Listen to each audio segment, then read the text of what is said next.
सीतारमण ने आर्थिक सर्वेक्षण प्रस्तुत कर दिया है। इकोनॉमिक सर्वे हमारे को क्यों इंपॉर्टेंट हो जाता है? क्योंकि ये हमें ट्रेंड्स बताता है। ट्रेंड्स का मतलब ऐसा समझिए कि कौन से क्षेत्र, चाहे वो एग्रीकल्चर हो, मैन्युफैक्चरिंग हो, कौन से सेक्टर्स बढ़ रहे हैं, इन्वेस्टमेंट और बिजनेस के लिए कौन से नए आइडियाज क्रिएट हो रहे हैं, कौन से क्षेत्रों में संभावनाएं बढ़ रही हैं और सरकार की पॉलिसीज किस तरफ जा रही हैं, किस तरफ जानी चाहिए।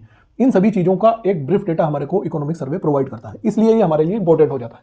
अब हमें ये इसमें फैक्ट्स मिल जाते हैं कि हम किन क्षेत्रों की तरफ अपने बिजनेसेस को एक्सपेंड कर सकते हैं और देश की इकोनॉमी किस रास्ते पर आगे जा रही है। That's why it is important. इसका अगर बेसिक की बात की जाए तो ऐसा समझ लीजिए कि इकोनॉमिक सर्वे कब आता है, तो ये इसीलिए क्योंकि ये कभी भी हमारे को पिछले साल के सरकार ने जो पूरा बजट था उसके जो एक्सपेंडिचर किए हैं, जो खर्चे किए हैं, वो कौन से क्षेत्र पर कितने किए हैं और कौन से क्षेत्र पर कम किए हैं, ज़्यादा किए हैं, कर चुके हैं और उनके क्या आउटपुट है, उन सभी का एक लेखा जोखा देता है। क्यों? क्योंकि लोकतंत्र है, इस चीज़ को हम अच्छे से समझते हैं। सो डेमोक्रेसी में ये एसेंशियल है कि सरकार इस चीज़ का पूरा लेखा जोखा या अकाउंटेबिलिटी मेंटेन करे। तो ये लगभग बजट के 1 या 2 दिन पहले से ही आने का हमेशा से प्रचलन रहा है। कौन इसको प्रस्तुत करता है? तो डिपार्टमेंट ऑफ इकोनॉमिक अफेयर्स जो है वो under the ministry of finance ही इसको प्रस्तुत करते हैं, यानी कि चीफ इकोनॉमिक एडवाइजर इसको बनाने के लिए हेडेड होते हैं, या उसकी जो मेन जो अध्यक्ष है वो चीफ इकोनॉमिक एडवाइजर या मुख्य आर्थिक सलाहकार जो भारत सरकार के हैं वो होते हैं।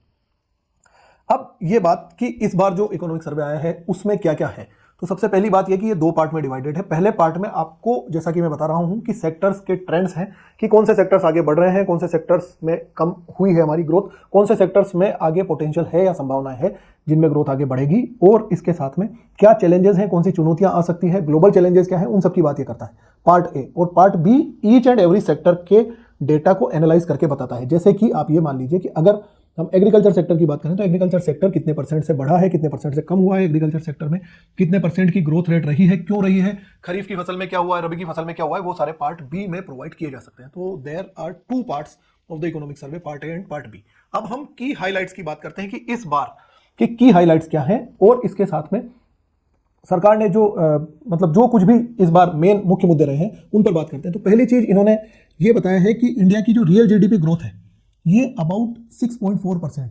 रियल जीडीपी का मतलब क्या समझते हैं? रियल जीडीपी का मतलब ये होता है, नॉमिनल जीडीपी होती है जो हमारे प्रचलित मूल्य है, यानी कि आज की जो रेट्स है, और रियल जीडीपी का मतलब होता है कि हमने एक बेस ईयर बना रखा है, एक आधार वर्ष बना रखा है 2012। तो 2012 के मूल्य स्तरों पर मूल्य को कैलकुलेट करते हैं। जैसे कि आप ये समझ लीजिए कि एक अगर एलईडी टीवी हमने परचेज करी है, या एक कोई बाइक परचेज करी है, या एक कार परचेज करी है, तो कार की जो रेट्स हैं वो 2012 में क्या हुआ करती थी और 2024 में क्या है। तो अगर हम 2024 की रेट से बात करेंगे तो रेट्स ऑटोमेटिक बढ़ी है, पर क्या देश में प्रोडक्शन बढ़ा है एक्चुअल में? इस चीज को कैलकुलेट करने के लिए, या अगर आप गेहूं की बात करें तो 2012 में गेहूं का मूल्य क्या था और आज 2024 में गेहूं का मूल्य पर केजी क्या है, उसको अगर आप कैलकुलेट करेंगे तो ऑब्वियस सी बात है कि हम सिर्फ रेट बढ़ने की वजह से ज्यादा कैलकुलेशन बता सकते हैं, पर एक्चुअल में जो प्रोडक्शन है, जितने टन, जितने क्विंटल हमारे यहाँ पर गेहूं पैदा हुआ है उसका कैलकुलेशन नहीं हुआ होगा। इसलिए हम एक आधार वर्ष या बेस ईयर काम में लेते हैं। तो 2012 की रेट्स पर अगर देखा जाए तो उसको हम बोलते हैं रियल जीडीपी। रियल जीडीपी में हमने जो ग्रोथ रेट गेन करी है वो 6.4% है, यानी कि 6.5% के लगभग से देश की जीडीपी बढ़ी है। मतलब सिर्फ ऐसा नहीं हुआ है कि प्राइजेज ही बढ़ी है और प्रोडक्शन नहीं बढ़ा हो, तो प्रोडक्शन भी बढ़ा है, यानी कि देश की जीडीपी की साइज 6.4% से ग्रो करी है। इसके साथ में इन्होंने रियल जीवीए की भी बात करी है, ग्रोस वैल्यू एडिशन। ये जीडीपी ऐसी चीज है कि मान लीजिए मैं अगर गेहूं का किसान हूं, गेहूं का उत्पादन करता हूं, तो गेहूं का उत्पादन करने के साथ में मैं कई तरह की सब्सिडीज भी लेता हूं। मैं इलेक्ट्रिसिटी पर भी सब्सिडी लेता होगा, मैं यूरिया पर भी सब्सिडी लेता होगा। तो उस तरह की जो भी सरकार के एक्सपेंडिचर है उन सभी सब्सिडी को काट दिया जाता है और फिर यह देखा जाता है या उसको जोड़ दिया जाता है। मान लीजिए कि यूरिया के एक बैग पर मुझे 500 रुपए की सब्सिडी मिलती है, तो उसको उस यूरिया के बैग की रेट में ऐड कर दिया जाता है। मैंने नहीं दिया, पर सरकार ने तो दिया। सरकार ने दिया तो पैसा आया कहां से? टैक्स पेयर से। तो जो वैल्यू एडिशन है, वैल्यू एडिशन का मतलब ऐसा समझ लीजिए कि गेहूं मेरे खेत में उत्पादन हुआ, पर उसके बाद में कई और लोगों के थ्रू ये मार्केट में पहुंचा, जिसमें उसकी सफाई भी की गई, उसकी ग्रेडिंग भी की गई, उसकी ग्रेडिंग के अकॉर्डिंग उसकी रेट्स भी डिसाइड की गई। इसे बोलते हैं सकल मूल्य वृद्धि। जैसे कि इसको और इजी लैंग्वेज में समझिए कि एक गन्ना किसान ने गन्ना उगाया, गन्ना को आपने खेत में से निकाला, उसको गन्ने की मशीन में निकालकर उसका जूस निकाला, उस जूस को पैक कर दिया, इसको बोलते हैं मूल्य वृद्धि। ये उसका वैल्यू एडिशन हो गया। था वो गन्ना, पर गन्ने का जूस निकाला और जूस को आपने पैक कर दिया। Getting this? तो वो हो जाता है सकल मूल्य वृद्धि। सकल मूल्य वृद्धि अगर देखी जाए, हम अब कुछ मामलों में, क्योंकि जीडीपी में कई चीजें होती है, आपके टैक्सेस भी इंक्लूड होते हैं और आपको सब्सिडी दी वो भी इंक्लूड होती है, तो टैक्स और जो आपने जो सब्सिडी उठाई है उन सबको अगर जोड़ा घटा दिया जाता है तो जो बचता है उसको सकल मूल्य वृद्धि या ग्रॉस वैल्यू एडिशन कहते हैं। तो जीडीपी की जगह जीवीए को ज्यादा ऑथेंटिक डेटा माना जाता है, इसलिए जीवीए को ही कैलकुलेशन में आजकल काउंट किया जाता है या प्रदर्शित किया जाता है। सो जीवीए की भी सेम रेट से ग्रोथ हुई है, यानी कि 6.4% से जीडीपी बढ़ी है, वहीं रियल जीवीए भी 6.4% की ही रेट से बढ़ा है। और एक्सपेक्टेड है कि 2026 में ये 6.3 से 6.8 के बीच में बढ़ने के अनुमान हैं अभी तक। अनुमान क्यों? क्योंकि एग्रीकल्चर डोमिनेंट कंट्री है, हमारे यहाँ पर मैक्सिमम पॉपुलेशन जो है वो एग्रीकल्चर में लगी हुई है, तो एक अच्छा खासा पार्ट होता है मॉनसून की वजह से। दूसरा ये है कि जो ग्लोबल सिनेरियो होता है पूरे एक तरह से मान लीजिए पूरे विश्व में जहाँ जहाँ जो भी बदलाव आ रहे हैं, कहीं पर युद्ध हो गया, कहीं पर सप्लाई चेन रिलेटेड कोई चीज़ें हो गई कि अगर हमें यहाँ से कोई चीज़ निर्यात करनी है तो वो नहीं पहुँच पा रहे हैं, हमें चिप्स मंगवाने हैं मान लीजिए, और सेमीकंडक्टर के चिप्स हमारे यहाँ पर नहीं आ पा रहे हैं, यूक्रेन वॉर की वजह से उलझ गए हैं, मिडिल ईस्ट में कोई क्राइसिस हो गई है, रेड सी में हमारे जहाज फंस गए हैं, तो उनकी वजह से भी चीज़ें सिर्फ अनुमान लगाया जा सकता है। ऐसा नहीं होता है कि आप एक्सपेक्टेड नहीं कहकर ये कह दें कि इतने इस रेट से बढ़ेगी, क्योंकि ग्लोबल सिनेरियो क्या बदलता है ये कोई नहीं बता सकता। So this is the first thing कि रियल जीडीपी और रियल जीवीए किस रेट से बढ़ा है।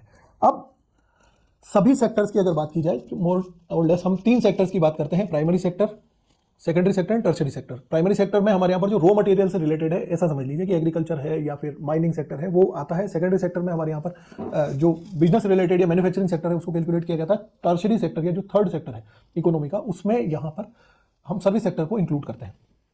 तो इकोनॉमिक सर्वे बताता है कि सभी सेक्टर ने एक स्टेबिलिटी के साथ में एक स्टेडी ग्रोथ करी है, यानी कि वो सभी थोड़े थोड़े बढ़े हैं, पर उन सब में एग्रीकल्चर सेक्टर सबसे ज्यादा बढ़ा है। गेटिंग दिस, ये समझने की बात है।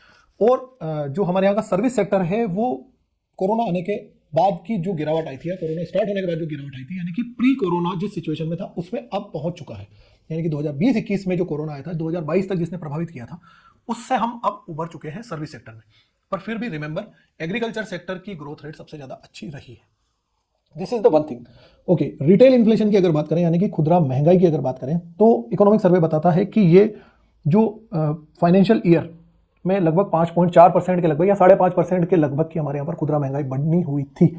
उस खुदरा महंगाई को सरकार के इंटरवेंशन, यानी कि सरकार ने कई तरह के जैसे कि मान लीजिए कहीं जमाखोरी हो रही है तो उस पर एक्शन लिए गए, या इस तरह के कई तरह के कार्य किए हैं, या फिर हमारे यहाँ पर दालों की कमी हो गई तो उन्होंने दालों का एक्सपोर्ट बंद कर दिया, हमारे यहाँ पर खाद्य तेलों की कमी हो गई तो खाद्य तेलों को हमने रोक दिया कि हम उसका एक्सपोर्ट नहीं करेंगे क्योंकि हमारे यहाँ पर डोमेस्टिक डिमांड जो है उसकी ज़्यादा है। तो उस चीज़ के प्रभाव या सरकार ने जो दखल अंदाजी करी है उस सबके सकारात्मक प्रभाव देखने को मिले हैं, और ये लगभग 4.9% यानी कि लेस देन 5% पर हमारे यहाँ पर महंगाई दर रही है। ओके, 2026 के लिए एक्सपेक्टेड है कि ये 4% की रेंज में रहनी चाहिए। यहाँ पर मैं आपको एक चीज़ और बता दूं कि सरकार का आरबीआई के साथ में जो एमओयू है वो इसी चीज़ पर है कि महंगाई की दर को लेकर आरबीआई और गवर्नमेंट दोनों रिस्पॉन्सिबल होती है, but primary responsibility reserve bank of India को दी हुई है। तो रिजर्व बैंक ऑफ इंडिया को हमने जिम्मेदारी दे रखी है कि 4% ±2, यानी कि भारत में जो महंगाई दर की रेंज होगी वो 2% से लेकर 6% के बीच, 4 ±2 यानी कि 2 से लेकर 6% के बीच में महंगाई दर हम कंसीडरेबल मानते हैं, यानी कि ये रेंज रह सकती है। तो हम कोशिश ये कर रहे हैं कि 2026 में लगभग 4% पर स्टेबल हो जाएगी। नॉन परफॉर्मिंग असेट्स की बात की जाए तो ये नॉन परफॉर्मिंग असेट्स का मतलब होता है बैंक के ऐसे असेट्स जिनको बैंक ने उधार दे दिया। मान लीजिए कि मैंने कोई एक बड़ा मल्टीप्लेक्स अपार्टमेंट बनाने के लिए बैंक से उधार लिया, मैंने पूरा प्रोजेक्ट बना के दिया कि मैं 1000 करोड़ रुपए के ये एक मल्टीप्लेक्स अपार्टमेंट बना रहा हूँ। अब 1000 करोड़ रुपए के मल्टीप्लेक्स अपार्टमेंट का जो लोन मैंने लिया है उसकी किस्तें मैं 3 महीने के बाद स्टार्ट करूंगा। मुझे ये एक्सपेक्टेड है कि मेरे इस मॉल में इतनी दुकानें रहेंगी, इतने फ्लैट्स रहेंगे, इतने ऑफिसेज रहेंगे, और वो सभी बिक जाएंगे, और उनके रिटर्न के साथ मैं आपको पर मंथ और ईयरली इतना इतना पैसा रिटर्न कर दूंगा। ये मैंने एक्सपेक्ट किया। अब क्या हो गया कि कुछ मार्केट की सिचुएशन ऐसी हो गई या किसी भी तरह का डिफॉल्ट हो गया जिसकी वजह से मैं चुकाने में अब सक्षम नहीं हूं, तो उसको बोलेंगे कि मैंने जो लोन लिया था या ये जो असेट थी ये नॉन परफॉर्मिंग हो चुकी है, यानी कि मेरा कंस्ट्रक्शन रुक गया है और जिस लेवल पर ये चीज़ पहुंचनी थी नहीं पहुंची। रीजन कोई भी हो सकता है। For example you can take like corona आ गया, तो इस सिचुएशन में सारी चीज़ें रुक गई और मेरे को जो एक्सपेक्टेड था कि इतने जो खरीदार हैं वो मेरे मॉल में आने चाहिए, वो खरीदार नहीं है। तो इन सारी सिचुएशंस में कुछ भी करके जो असेट है वो परफॉर्मेंस नहीं कर रही है। तो ये जो प्रोजेक्ट था ये नॉन परफॉर्मिंग असेट या गैर निष्पादनीय परिसंपत्तियां, हिंदी में थोड़ा कॉम्प्लिकेटेड हो जाता है, इंग्लिश में ज़्यादा ईजी है कि नॉन परफॉर्मिंग यानी कि परफॉर्मेंस नहीं दे रहा है जो परफॉर्मेंस इसको देनी थी, तो ये एनपीए क्रिएट हो गया। कभी कभी ऐसा भी होता है कि घर में कोई ऐसा व्यक्ति होता है जो किसी काम का नहीं होता है, तो हम उसको जनरली चिढ़ाने के लिए एनपीए बोल देते हैं, या क्लास में भी हम बच्चों को छेड़ देते हैं। कई बार ऐसा होता है कि अगर वो अच्छे रिप्लाई नहीं दे रहा है, पढ़कर नहीं आता है, तो हम उसको एनपीए डिक्लेयर कर देते हैं। सो you can get this idea from the general example. तो एनपीए की अगर हम बात करें तो ये लगभग 2.6% पर आ चुका है, यानी कि जो हमारे यहाँ पर टोटल बैंक्स का जितना असेट्स है, बैंक्स ने जितने पैसे बांटे हुए हैं वो कभी 14-15% या इससे भी ज़्यादा हुआ करता था, उसको हम रिड्यूस करके लगभग 2.5% पर लेकर आ गए हैं, यानी कि बैंक के ऊपर अब जो लोन्स हैं और जो एनपीएस का बर्डन है वो काफी कम हुआ है। अब फॉरेन डायरेक्ट इन्वेस्टमेंट की अगर बात करें तो ये ईयर ऑन ईयर बेसिस पे, यानी कि साल दर साल के बेसिस पे देखा जाए तो हमारे यहाँ पर 55.6 बिलियन पर पहुंच चुका है, यानी कि इसमें ईयर ऑन ईयर बेसिस पर लगभग 17.9%, यानी कि 17% या 18%, 17.9 का मतलब 17.90, यू कैन कंसिडर इट, लगभग 18% की ग्रोथ हुई है, यानी कि हमारे यहाँ पर एफडीआई भी बढ़ा है। पिछले साल से फॉरेन डायरेक्ट इन्वेस्टमेंट हमारे यहाँ पर बढ़ा है। ओके, और ओवरऑल अगर एक्सपोर्ट्स की बात करें जिसमें हम मर्केंडाइज और सर्विसेज, यानी कि हमारे यहाँ से कितने लोग बाहर सेवा देने जाते हैं वो, या हमने कोई भी सेवाएं आउटसोर्स करी, मान लीजिए कि गूगल है, गूगल के कई ऑफिसेज यहाँ इंडिया में भी हैं, या माइक्रोसॉफ्ट के कई ऑफिसेज यहाँ पर भी हैं जो इंडिया से सर्विसेज को आउटसोर्स कर रहे हैं, तो वैसी सेवाएं हम एक्सपोर्ट करने हैं। तो ऐसे एक्सपोर्ट्स जिसमें हमने कोई माल भेजा, मर्केंडाइज का मतलब, या फिर हमने सिर्फ सेवा भेजी, उनकी भी अगर ग्रोथ रेट देखी जाए तो वो 6% पिछले साल में रही है, यानी कि वो 6% की दर से बढ़े हैं। ठीक है। अब कैपिटल एक्सपेंडिचर की बात करें, कैपिटल एक्सपेंडिचर का मतलब ये होता है कि देखिए दो तरह के, एक रेवेन्यू एक्सपेंडिचर होता है, कैपिटल एक्सपेंडिचर होता है। जितने तरह के रनिंग एक्सपेंसेज हैं, एक रनिंग एक्सपेंस का मैं आपको जनरल एग्जांपल दूं कि मान लीजिए जितने गवर्नमेंट सर्वेंट्स हैं उन सभी गवर्नमेंट सर्वेंट्स की जो सैलरी है वो रेवेन्यू एक्सपेंडिचर है, उससे कोई कैपिटल यानी कि कोई परिसंपत्ति का निर्माण नहीं हो रहा है, वो सेवा दे रहे हैं, उस सेवा के बदले हम उनको पे कर रहे हैं या सरकार उनको पे कर रही है, तो वो किसी भी तरह से किसी नई चीज का सृजन नहीं कर रहे हैं, इसलिए उसको रेवेन्यू एक्सपेंडिचर माना जाता है। कैपिटल एक्सपेंडिचर का मतलब ये होता है कि जिससे कोई नई चीज क्रिएट हुई हो, तो नई चीज क्रिएट होने में जैसे कि मान लीजिए कोई बिल्डिंग बनी है, या मान लीजिए कोई सरकारी भवन बना है, या राजीव गांधी जो हमारे यहाँ पर डिजिटल सेवा केंद्र है, अटल सेवा केंद्र है, इस तरह की कोई नई बिल्डिंग बनी है, ग्राम पंचायत की नई बिल्डिंग बनी है, तो वो कैपिटल एक्सपेंडिचर में आएगा। पर उसमें जो कर्मचारी काम कर रहे हैं उनकी जो सैलरी है वो रनिंग एक्सपेंडिचर है, यानी कि उसको रेवेन्यू एक्सपेंडिचर माना जाता है। तो कैपिटल एक्सपेंडिचर सरकार के टोटल खर्चों में ज्यादा होना अच्छा समझा जाता है। इस चीज को आप समझ रहे हैं कि रनिंग एक्सपेंडिचर का मतलब तो वो रेगुलर खर्चे हैं, पर उससे किसी चीज का सृजन नहीं हुआ। वहीं अगर आपने कुछ हजार किलोमीटर नए रोड्स बनाए तो उससे रोड की कनेक्टिविटी उन एरियाज तक पहुंची जहां पर पहले रोड नहीं थे, या आपने नए हाईवेज बनाए, तो नए हाईवेज में जहां पर पहले सिंगल या 2 लेन रोड हुआ करते थे वहां पर 6 लेन 8 लेन रोड्स बन रहे हैं, तो ऑब्वियस सी बात है कि वहां पर बेटर सर्विस मिल पाएगी, वो लोग बेटर रोड से कनेक्ट हो पाएंगे, इसलिए कैपिटल एक्सपेंडिचर को अच्छा समझा जाता है। तो सरकार ने इंफ्रास्ट्रक्चर पर जो कैपिटल एक्सपेंडिचर है वो 2020 से 2024 का कंपैरिजन यहां दिया है, वो लगभग 38.8%, यानी कि आप इसको मोटा मोटा ये समझ सकते हैं कि इसमें 40% का इजाफा हुआ है। Getting my point. तो ये ट्रेंड बताता है कि जो इंफ्रास्ट्रक्चर रिलेटेड एक्सपेंडिचर्स हैं या खर्चे हैं सरकार के, सरकार उस तरफ बढ़ रही है। And you can assess this कि एक्सपेंडिचर कैपिटल में और कैपिटल में भी स्पेशली इंफ्रास्ट्रक्चर रिलेटेड में बढ़ना, यानी कि सरकार की फर्दर प्लानिंग भी यही होगी कि वो इंफ्रास्ट्रक्चर रिलेटेड चीजों पर ज्यादा से ज्यादा खर्चे करें।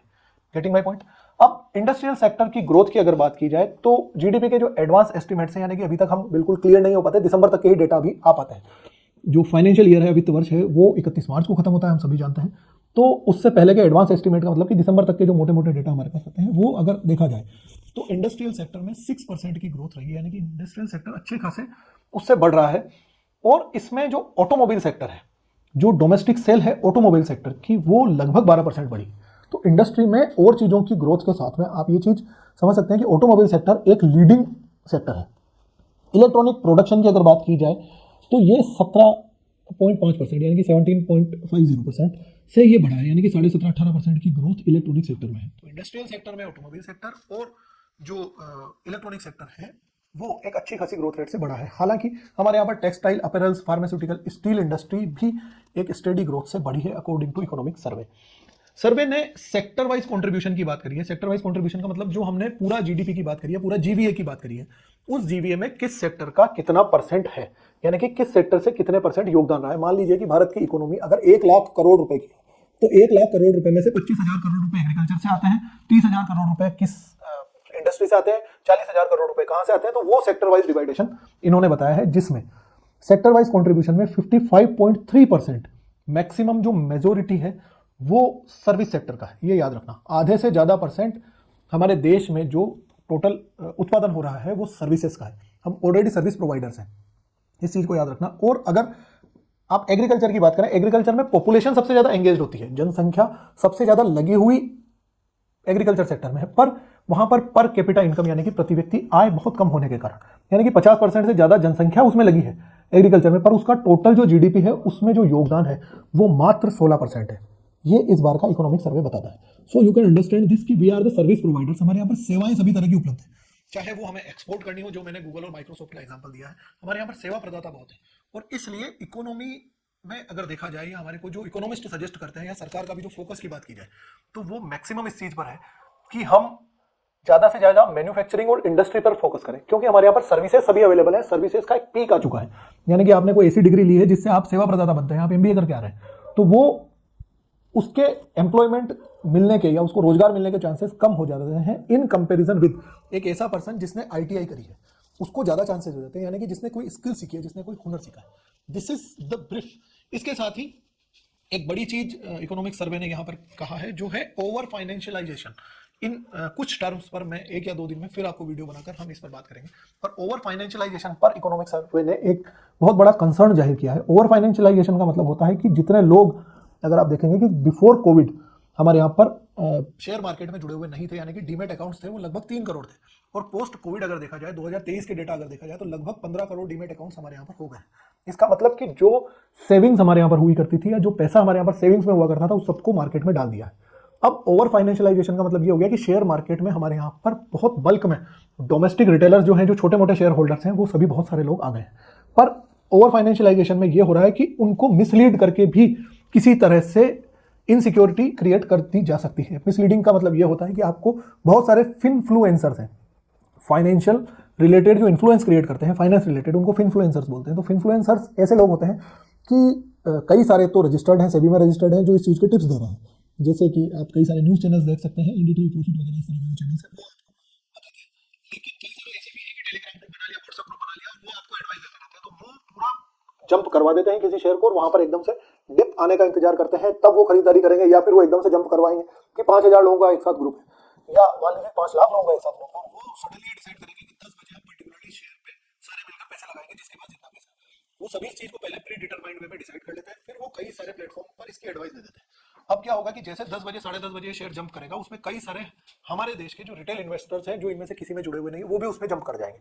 जैसे ही हम लोग, जो आम लोग हैं, वो उसमें जंप करेंगे, वो अपना पैसा निकाल लेंगे और हलाल हो जाएंगे अपने देश के इन्वेस्टर्स। ये है ओवर फाइनेंशियलाइजेशन। तो इसको रेगुलेट करने की बहुत ज्यादा कंसर्न हमारे यहाँ पर इकोनॉमिक सर्वे ने इस बार जाहिर किया है, क्योंकि अगर इसे नहीं रेगुलेट किया गया तो यू कैन अंडरस्टैंड कि वो सारा पैसा खतरे में है जो हमारे देश की सेविंग हुआ करती है। और इस चीज को समझना कि 2008 का जो रिसेशन आया था, या जो मंदी आई थी और ग्लोबल रिसेशन आया था, उसमें भारतीय अर्थव्यवस्था पर लगभग नेग्लिजिबल इंपैक्ट पड़ा था। उसका रीजन यही था कि हमारे यहाँ पर सेविंग्स की एक हैबिट थी, और हमारे ज्यादातर लोगों की सेविंग्स अपने घरों पर सेव थी या बैंक्स में सेव थी। पर अब वो स्थितियां नहीं रही है, हम क्रेडिट लेड इकोनॉमी पे चल रहे हैं। यानी कि आजकल अगर आप देखोगे तो 10,000 15,000 रुपए महीना कमाने वाले आदमी के हाथ में भी 40 से 50,000 रुपए का फोन है। क्यों? क्योंकि उसको फाइनेंस अवेलेबल है, वो क्रेडिट पे वो लेकर आ जाता है और किसने करवा लेता है। तो ऐसी सभी चीजों में है, ऑटोमोबाइल सेक्टर में भी है, ऐसा सभी चीजों में अवेलेबल है। तो ये चीज कि F&O में आदमी पैसा लगा रहा है और वहां पर 10 में से 9 लोग हारते हैं, जैसे ही आप F&O पर क्लिक करते हैं, ये एडवाइजरी आपको भी आती है, फिर उसके बाद भी रिस्क ले ली जाती है। क्यों? क्योंकि ऐसे फिनफ्लुएंसर्स इस चीज के लिए एडवाइस करते हैं कि आज ये इतनी ग्रोथ रेट से बढ़ेगा, या इसमें इतने पॉइंट्स का इजाफा होगा, इतने पॉइंट्स का। तो इस चीज को, ओवर फाइनेंशियलाइजेशन को लेकर इकोनॉमिक सर्वे ने गहरा कंसर्न जाहिर किया है, जिस पर हमें चिंता की बात है और सरकार को इस पर पॉलिसी बनानी चाहिए। This is from my and about the key highlights of the economic survey. Let's see budget में क्या क्या चीजें आती हैं और उनके अकॉर्डिंग पॉलिसीज में क्या चीजें बदलाव होती है। Have a very good day.